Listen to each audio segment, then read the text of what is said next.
The test is in 4-part, Part 1, Part 2, Part 3, and Part 4. Now look at Part 1. Part 1. You will hear a conversation between two students about buying a used car. First, you have some time to look at questions 1 to 6.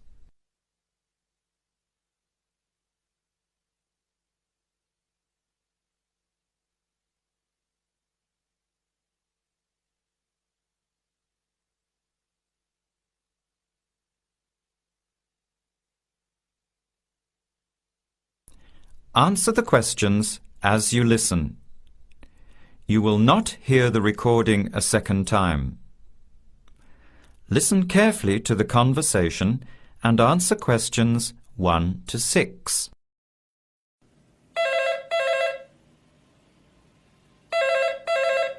Hello. Hello. Can I speak to Eleanor, please? This is Eleanor speaking. Hi. My name is Jan. I'm calling about the car that was advertised on the notice board in the Student Union building. Is it still for sale? Yes, it is. Your ad says it's a 1985 Celica, in good condition. It's old, but it has been well looked after. My family has had the car for 10 years. I'm just the third owner and my mother had it before me, so we know its history. We've got all the receipts and records. It's had regular maintenance and the brakes were done last year. It runs really well but looks its age. Why are you selling it, by the way? Well, I'm going overseas next month to study. I'll be away for at least 2 years, so I have to sell it. Unfortunately, it's been a good car. You want $1,500, is that right? I was asking $2,000, but since I need to sell it quickly, I've reduced the price. Would you like to come and take it for a drive? I don't live far from the university. Yes, I'd like to have a look. What time would suit you? Any time this evening is fine. Well, I finish classes at 6 o'clock. How about straight after that? Say 6:30? Great, I'll give you directions. When you leave the main gate of the university, turn left on South Road and keep going until you get to the Grand Cinema. Take the first right, that's Princess Street. I'm at number 88 on the right. So it's 80 Princess Street? No, it's 88 Princess Street and the suburb is Parkwood. You'll see the car parked in front. It's the red one with the for sale sign on it. OK, thanks Eleanor. I'll see you later. Bye. Before you hear the rest of the conversation, you have some time to look at questions 7 to 10.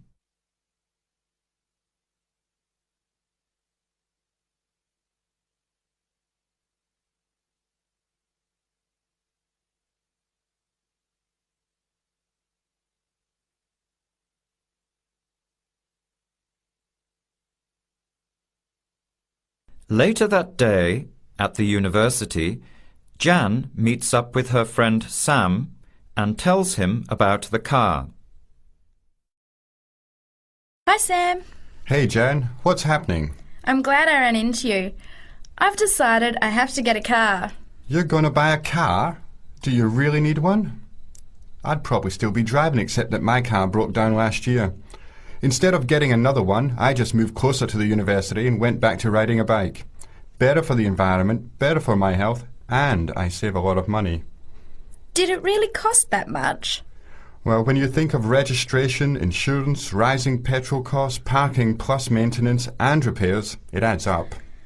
I know it's going to be expensive, but I really need my own transportation.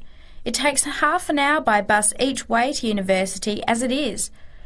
But now I'm working at night in the city. There's no way I want to hang around waiting for a bus late at night, then walk 3 blocks home alone.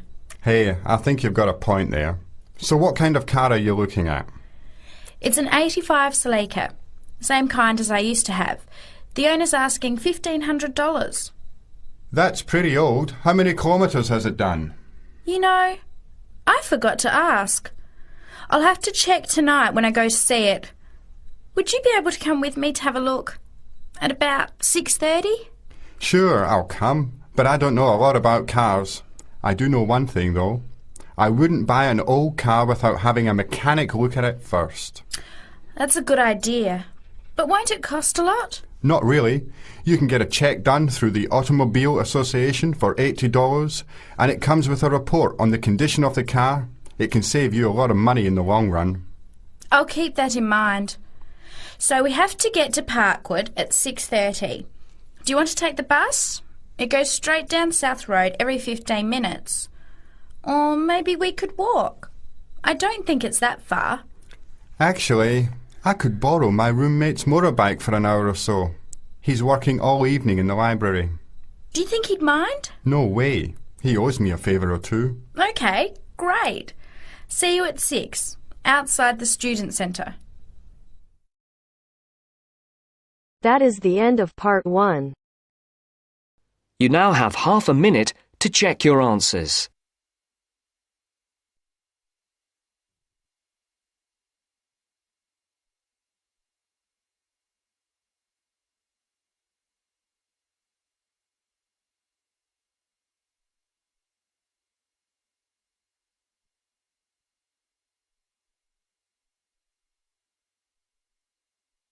Now turns to part 2.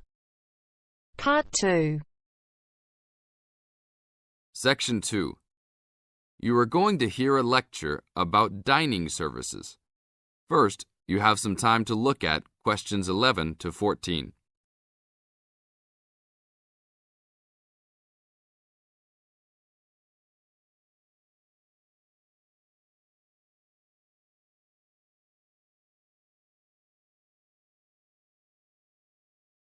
Now listen to the tape and answer questions 11 to 14. Welcome to the Dining Commons. This is the newest facility on campus, and I'm proud to say, also one of the best. I know that all university students miss eating home-cooked food. Well, this year, we are hoping to provide students with food and services that will make you feel at home, even without your family. The administration has been listening to the voice of the students. Students gave us frequent suggestions last year as to how we could improve the university. One of the most frequent suggestions was improving the dining options. We have been working hard all summer to come up with ideas that will make student life in the dormitories more pleasant. One of the new options we are offering in the dining facilities is variety in student meals. Last year, there was a set menu for every dinner, so if students didn't like the food, there was no choice. Students had to eat whatever was served. But this new dining facility has 3 completely unique areas, each with a different theme. At every meal, there will be 3 options for students to choose from. For example, there might be Italian food at station number 1, which might consist of pizza and pasta. At station number 2, there would be American food, consisting of hamburgers and hot dogs. At station number 3, there could be vegetarian soups and salads, accommodating all the vegetarians. We hope that with the greater selection of food, all students will find something to their liking. Now look at questions 15 to 20.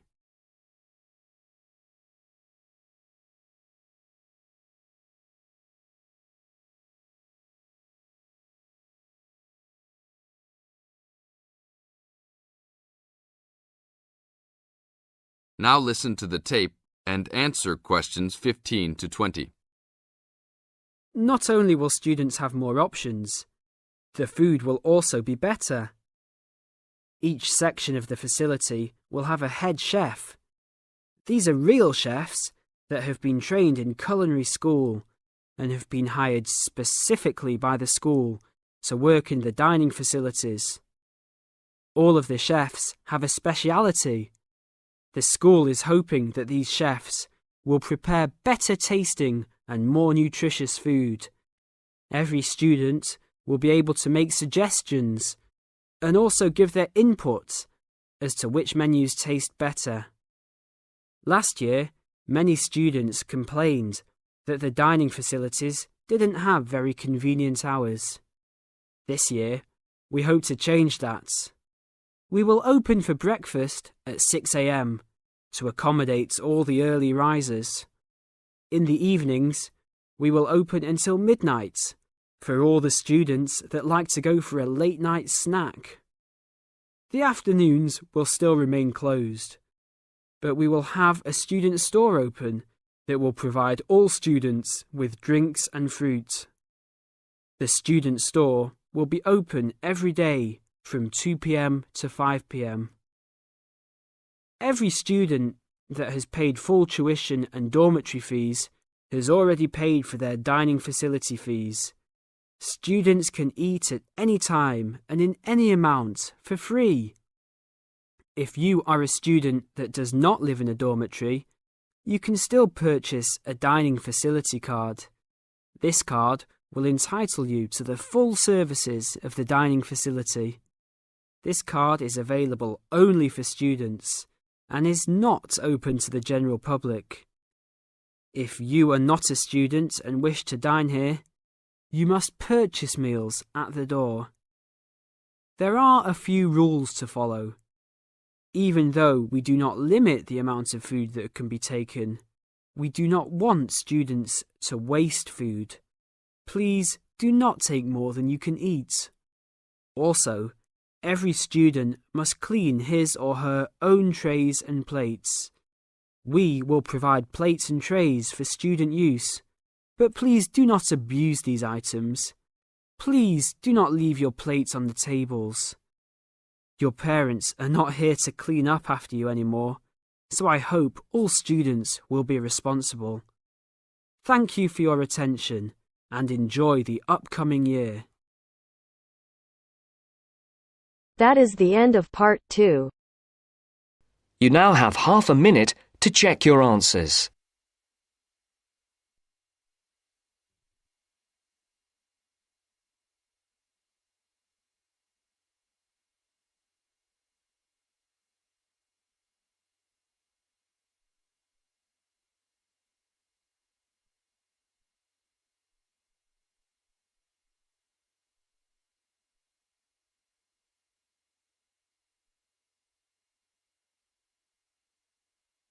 Now turns to part 3. Part 3. You'll hear a woman calling Laverton Arts Centre for some information. First, you have some time to look at questions 21 to 26.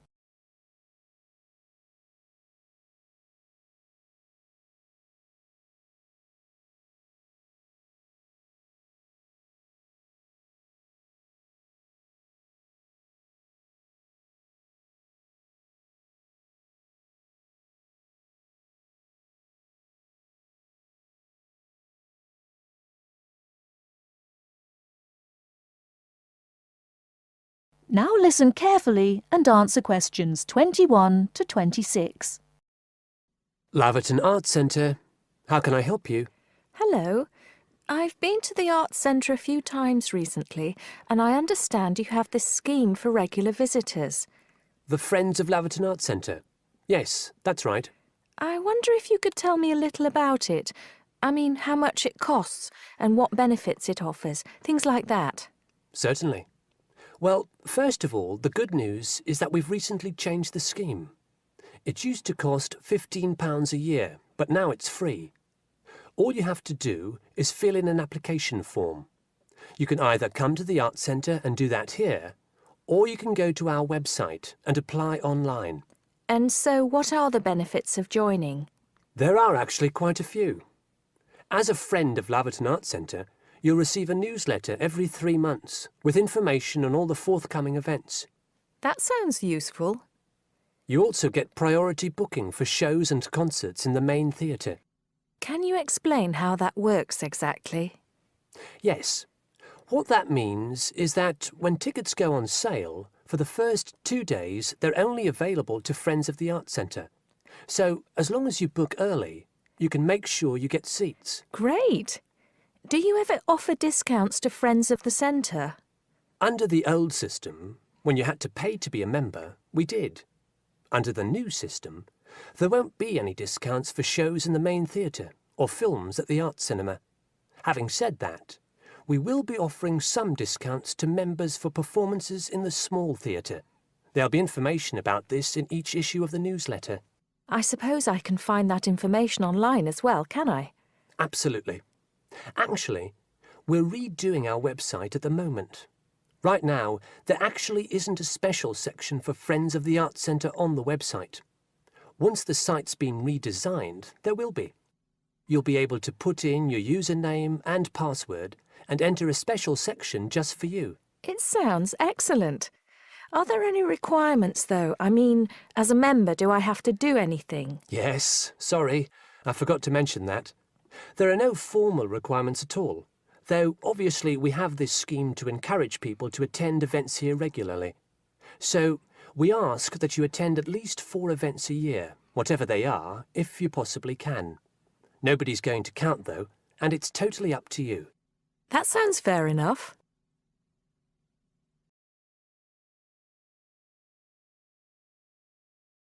Before you hear the rest of the talk, you have some time to look at questions 27 to 30.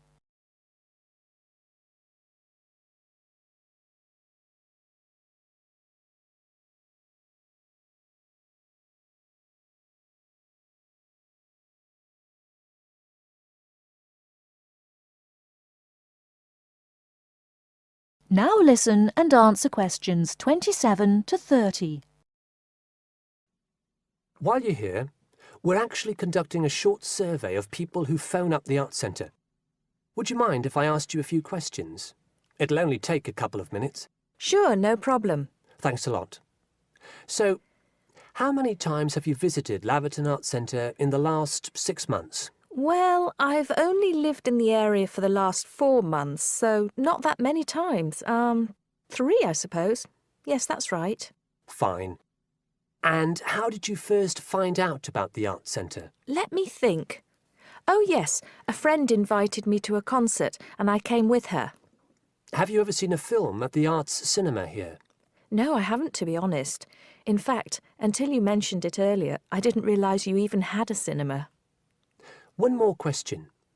If we offered a free tour of the Arts Centre, including things such as going backstage to look at the dressing rooms, would you be interested in going on it? Oh, yes, definitely. I think a tour like that would be very interesting. I'd even pay for it. That's great. Thank you very much for your time. Thank you.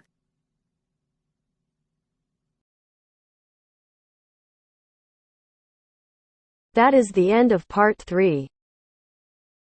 You now have half a minute to check your answers.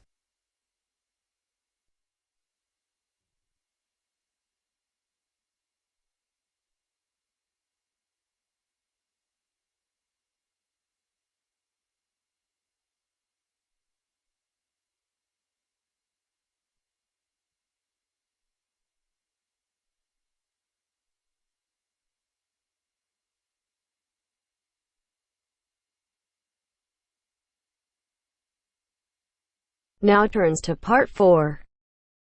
Part 4. You are going to hear a lecture on fishing.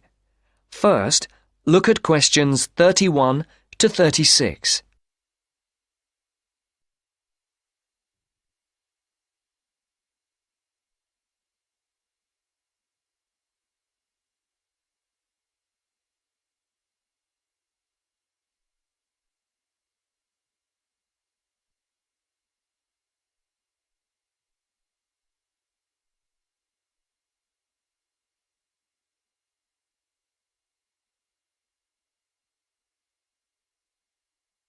As you can see, there are 4 alternative answers, A, B, C, and D, for each question.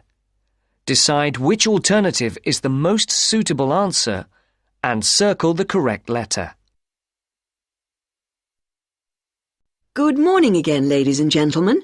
And in case you've forgotten, my name is Dr. North from the Marine Habitat Research Unit at the university, and I'm going to continue from the lecture that I gave a fortnight ago on humankind's relationship with the sea from a historical point of view, and also on attitudes to different types of fishing. In today's talk, I would like to focus on the current problems in the fishing industry in Europe, and in particular, the present scarcity of marine fish. As with the last lecture, I've placed a book list, a few relevant articles, and a copy of this lecture on the department website. A statistic to begin with. Since the 1970s, stocks of the most heavily fished species have fallen, on average, by 90%. And why has this happened? Well, there's a chain of events which begins with the demographic changes that have taken place in the world over the last century. During this time, the world population has grown at a phenomenal rate, with efficient and heavy fishing, which is technology-driven, meeting the increasing demands for food. As a consequence, many fishing stocks in the European waters, from the Atlantic to the North Sea and the Mediterranean, are now on the verge of collapse. But the problem is not restricted to European waters. It's a situation that's all too clear all around the world. Fish stocks in the Pacific Ocean, for example, are now on the verge of collapse due to a combination of overfishing and natural changes in ocean ecology. And there's another reason behind the increased demand for fish, and that is the changes in the eating patterns of different countries. Certain countries have a long tradition of fishing, for example, the southern European countries, but eating patterns have changed in countries like the United Kingdom, where fish was once considered as food for the poor rather than the rich. People have been turning to fish as a cheap and healthy alternative to meat, driving up demand and depleting stocks. Food scares like BSE and foot and mouth disease have also driven people away from eating meat, which again is invariably replaced by fish. Before the speaker continues, look at questions 37 to 40.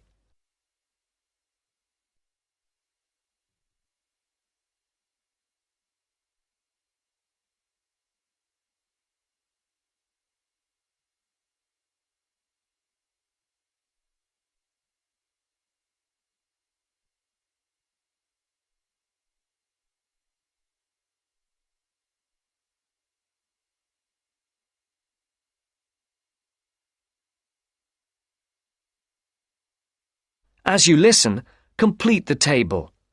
Write no more than 3 words for each answer. Another important reason is that a sizable proportion of the catch from modern trawlers or fishing boats is thrown away. Nets quite often land fish that are not wanted and which are thrown back into the sea dead. Discarded nets and other traps are responsible for the deaths of many fish. Our seas, like the rest of our environment, are littered with rubbish, which also destroys lots of fish. And fish are also being changed by the chemicals dumped into the oceans, as well as by overfishing, so the size of certain species is decreasing. More then have to be fished to produce a decent catch. And the solution? Well, there has to be more than one answer to the problem. Fish farms provide a partial solution, but the quality of the fish is usually inferior to those in the wild. Reducing the amount of fish that any one trawler or fishing boat is allowed to land is the most effective, but also the most unpopular measure. Countries in Europe like Spain rely heavily on fishing, and are naturally against any step which restricts their catch. But if the depletion of fishing stocks continues, there will be no fish left to fish. Take the disappearance of cod from the Great Banks off Newfoundland, which was once the richest cod fishing area in the Atlantic. After a dramatic fall in the cod population for some unknown reason, a ban was imposed, which, it was hoped, would lead to a repopulation of the cod stocks. The cod did not return, and many fishermen were put out of work. This is a scenario which we do not want to be repeated on a large scale. Now, if you look at this table on the screen, you can see where That is the end of part 4. You now have half a minute to check your answers.